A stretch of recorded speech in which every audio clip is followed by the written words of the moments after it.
First இதுதான் என்னோடய HTML file, அப்புறம் CSS ஃபைல்.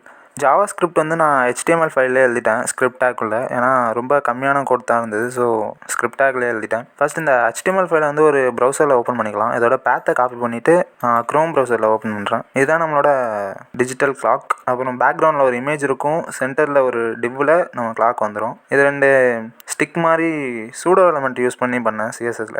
அது லேட்டராக பார்ப்போம். ஃபர்ஸ்ட் ஹெட் டேக்கில் டைட்டில், அப்புறம் நம்மளோட CSS ஃபைலை லிங்க் பண்ணியிருக்கேன். அப்புறம் பாடியில் ஒரு டிவ். அந்த டிவ்வுக்கு கிளாஸ் நேம் கிளாக்னு கொடுத்துருக்கேன். ஏன்னா அதுக்குள்ளே தான் நம்மளோட கிளாக்கோட வேல்யூஸ்லாம் வரப்போகுது, ஹவர், மினிட் அண்ட் செகண்ட்லாம். ஃபர்ஸ்ட் ஒரு 3 ஸ்பேன் டேக் இருக்குது. அதில் ஒவ்வொன்றுத்துக்கும் ஒவ்வொரு ஐடி கொடுத்துருக்கேன்.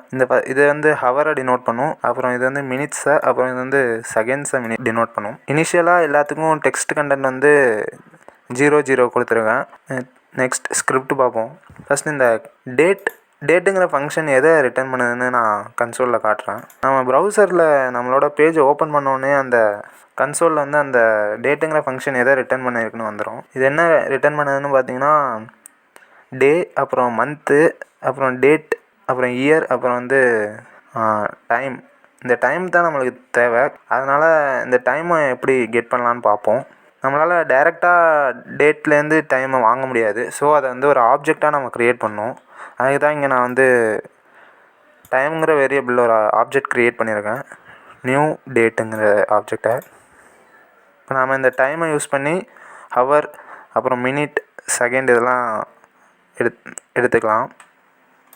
ஃபர்ஸ்ட் இந்த 3 வேரியபிள் என்னென்னு பார்ப்போம். Hours, minute and seconds. Hours இந்த ஃபஸ்ட்டு ஸ்பேன் டேக்கில் நம்ம வேல்யூ மாற்ற போகிறோம், அதனால் இதை கெட் பண்ணியிருக்கேன். அப்புறம் மினிட், அப்புறம் செகண்ட், மூணுத்தையும் ஒரே மாதிரி தான் வாங்கியிருக்கேன் ஐடி யூஸ் பண்ணி. அப்புறம் செட் இன்டர்வல்ங்கிற ஃபங்க்ஷனில் இந்த கோடெல்லாம் நான் போட்டிருக்கேன். எதுக்குன்னா இந்த செட் இன்டர்வல் ஃபங்க்ஷன் என்ன பண்ணுன்னா ஒரு சர்டைன் கோட்ஸ் சர்டைன் டைமுக்கு அப்புறம் ரிப்பீட் பண்ணிக்கிட்டே இருக்கும். இப்போ நான் 1000 மில்லி செகண்ட் கொடுத்துருக்கேன். 1000 மில்லி செகண்ட்னா 1 செகண்ட். ஸோ 1 செகண்டுக்கு ஒரு வாட்டி இந்த கோடு ரிப்பீட் ஆகிட்டே இருக்கும். ஃபர்ஸ்ட் நாம் இங்கே ஆப்ஜெக்ட் க்ரியேட் பண்ணிட்டோம். அடுத்து ஹவர்ஸ் டாட் இன்னர் HTML, அதாவது இந்த ஹவருங்கிற ஸ்பேன் டேக்குள்ளே இன்னர் HTML நம்ம இப்போ வேல்யூ பிரிண்ட் பண்ண போகிறோம். அதுக்காக இது ஒரு டெர்னரி ஆப்ரேட்டர். இப்போ ஒரு கண்டிஷன் அது என்னென்னா, இப்போ நம்ம கெட் பண்ண போகிற ஹவருங்கிற வேல்யூ 10ஓட ஸ்மாலராக இருந்தால், அதாவது சிங்கிள் டிஜிட்டில் இருந்ததுன்னா அதுக்கு ஃப்ரண்ட்டில் ஒரு 0 ஆட் பண்ணுறதுக்கு. இப்போ இங்கே ஒரு 0 இருக்கா, ஸோ இங்கே 6ங்கிற வேல்யூ 10ஓட ஸ்மாலராக இருக்குது. ஸோ இங்கே ஒரு 0 ஆட் பண்ணிவிட்டு 6 பின்னாடி கன்கேடனேட் ஆகிருக்கு. அதுக்கு தான் இந்த டெர்னரி ஆப்ரேட்டர். இப்போ 10ஓட ஸ்மாலராக இருந்ததுன்னா ஒரு 0 ஆட் ஆகும், இல்லைனா எதுவுமே ஆட் ஆகாது, எம்டியாக இருக்கும். அதோட ஒரு வேல்யூ ஆட் ஆகும். அது நம்மளோட ஹவருங்கிற value. Time dot get hour. இது மினிட் டாட் இன்னர் HTML, இதுவும் அதே தான். மினிட் 10ஓட ஸ்மாலராக இருந்ததுன்னா ஃப்ரண்டில் ஒரு 0 ஆட் ஆகிட்டு அதோட ப்ளஸ் அந்த கெட் பண்ண மினிட். அதே மாதிரி செகண்டும் அதே மாதிரி தான். செகண்ட்ஸ்லேயும் 10ஓட ஸ்மாலராக இருந்ததுன்னா ஃப்ரண்ட்டில் ஒரு 0, அதுக்கப்புறம் நம்மளோட செகண்ட் பிரிண்ட் ஆகும். இது 1 செகண்டுக்கு ஒரு வாட்டி இந்த கோடு ரிப்பீட் ஆகிட்டே இருக்கும். அப்படி ரிப்பீட் ஆகும்போது இங்கே ஒவ்வொரு செகண்டாக நம்மளுக்கு மாறுது, அது தெரியுது. டைனமிக்காக மாறிட்டே இருக்கும் ஒவ்வொரு செகண்டும். Next CSS file. CSSல ஃபஸ்ட்டு யூனிவர்சல் செலக்டார் யூஸ் பண்ணி நம்ம HTMLல உள்ள எல்லா எலமெண்ட்டோட மார்ஜின், பேடிங் 0 ஆகியிருக்கும். அப்புறம் font size, font family Arial, Helvetica இல்லைனா சான்ஸ் செரிஃப், இந்த 3த்தில் ஏதாச்சும் ஒன்று அப்ளை ஆகும். அடுத்து பாடியில் பேக்ரவுண்ட் இமேஜ் செட் பண்ணியிருக்கேன். அப்புறம் display flex, justify content centre, align item centre. எதுக்குன்னு பார்த்தீங்கன்னா நம்ம பாடிக்குள்ளே உள்ள எலமெண்ட், பாடிக்குள்ளே மெயினாக நம்மளுக்கு கிளாக் இருக்குது, அந்த கிளாக் சென்டராக வரணுங்கிறதுக்காக இது கொடுத்துருக்கேன். அடுத்து கிளாக்கு வித்து ஒரு 60%. 60%ன்னு பார்த்தா பாடி 100% இருக்குது, அதுலேருந்து ஒரு 60% கிளாக். அப்புறம் ஹைட் ஒரு 180 பிக்சல். அப்புறம் பேக்ரவுண்ட் இமேஜ் கொடுத்துருக்கேன். அப்புறம் பேக்ரவுண்ட் கலர் கொடுத்துருக்கேன். அடுத்து பேக்ட்ராப் ஃபில்டர் பிளர் பண்ணியிருக்கேன் அந்த கண்டெய்னரை. நெக்ஸ்ட் பார்டர் ரேடியஸ் 85 பிக்சல் கொடுத்துருக்கேன். பார்டர் ரேடியஸ் எதுக்குன்னு பார்த்தீங்கன்னா இப்போ இது ஒரு மாதிரி செமி சர்க்கிளாக வந்திருக்கா, அதுக்காக. Next display flex, justify content centre, align item centre. இது எதுக்குன்னு பார்த்தீங்கன்னா நம்ம கிளாக்குள்ளே உள்ள எலமெண்ட்லாம் சென்டராக வரணுங்கிறதுக்காக இது கொடுத்துருக்கேன். சூடோ எலமெண்ட் க்ரியேட் பண்ணியிருக்கேன். டாட் கிளாக் டபுள் கோலன் பிஃபோருங்கிறது வந்து நம்ம கிளாக்குக்கு ஃப்ரண்ட்டில் ஒரு சூடோ எலமெண்ட், அதாவது HTML யூஸ் பண்ணாமல் CSS யூஸ் பண்ணி இந்த பார் மாதிரி ஒரு டிவ்வை வந்து வர வச்சுருக்கேன்.